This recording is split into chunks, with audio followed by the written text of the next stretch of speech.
لەدایکبوونی سەرکردە ژیرەکە 1453 ساڵ بەر لە ئێستا و لە 22 نیسانی ساڵی 571 زاینیدا پیاوە ژیرەکەی نیمچە دوورگەی عەرەبی لەدایک بوو.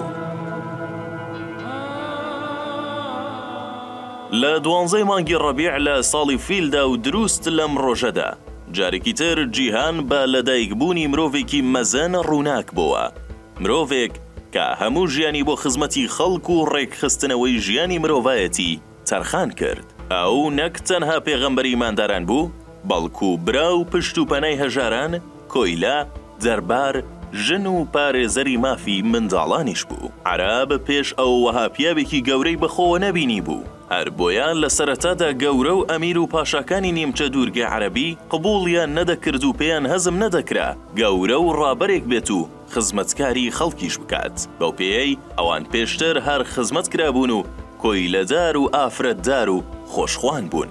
محەممەد هات و هەموو ئەو سیستەم و یاسە و عرفانەی هەڵوەشاندەوە کە دەیگوت مرۆڤ کەمینەیەکی خوددا پێدا و زۆرینەیەکی ڕەنجکێش و خزمەتکارن. پێغەمبەر جارێکی تر گۆڕانکاری لە بیری مرۆڤایەتیدا کرد و ڕاچەنینێکی هێندە بەهێزی لە تەواوی دنیادا دروست کرد کە تا 1000 ساڵ دوای وەفاتیشی ئاگری ئیمپراتۆریەتەکەی هەردەگڕا.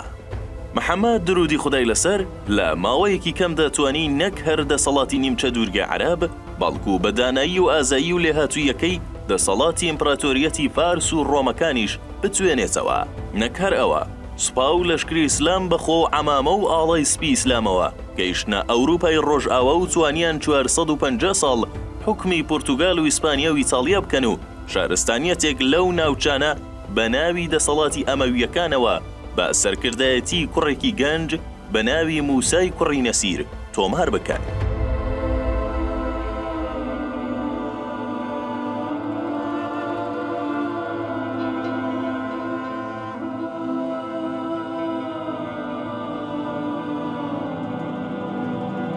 هاتنی محەممەد و هاوڵەکانی و بەرنامەکەی ئیدی ئەو بیر و باوەڕانی گۆڕی کە دەیگوت بەشێک لە مرۆڤەکان تەنها بۆ کۆیلایەتی و پلەی دوو سێ و خزمەتکاری و دەربار دروست کراون و ژن کوشتن ببێتە دیاردەی هەرگەل و هۆزێک، بەڵام بە دانایی و سەلیقە و پێداگریەکانی و قوربانیدانەکانی پێغەمبەر هاوکێشەکان گۆڕدران و کۆیلەکان بوونەوە بە سەردەستا، خاوەنکار و پلە دوو سێکان بوون بە سەرکردە و ڕێنیشاندەری خەڵک، ژنانیش بوونە دەسەڵاتدار و خاوەنی کار و پیشەی خۆیان. بەرنامە و کار و کارنامەکەی محەممەد هێندە بەهێز بوو کە دوای 1400 ساڵ ڕێکخراوێکی وەک نەتەوە یەکگرتووەکان دانی نا بەو بەندانەی ئەو هەر لە سەرەتاوە کردبوونی بە پرەنسیپی کارەکانی. 1400 ساڵ پێش ئێستا لە نیمچە دوورگەی عەرەبی کۆیلایەتی نەما، لە کاتێکدا تەنها 110 ساڵێک دەبێت لە ئەمریکا و پورتوگال و ئوسترالیا کۆلایەتی نەماوە و کۆتایی پێهێنراوە.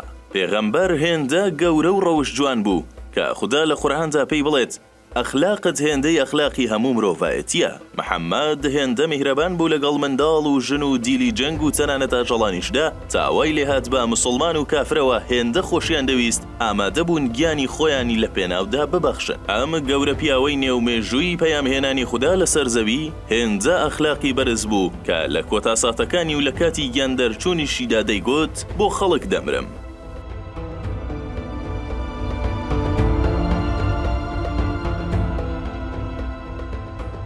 إن الله وملائكته يصلون على النبي يا أيها الذين آمنوا صلوا عليه وسلموا تسليما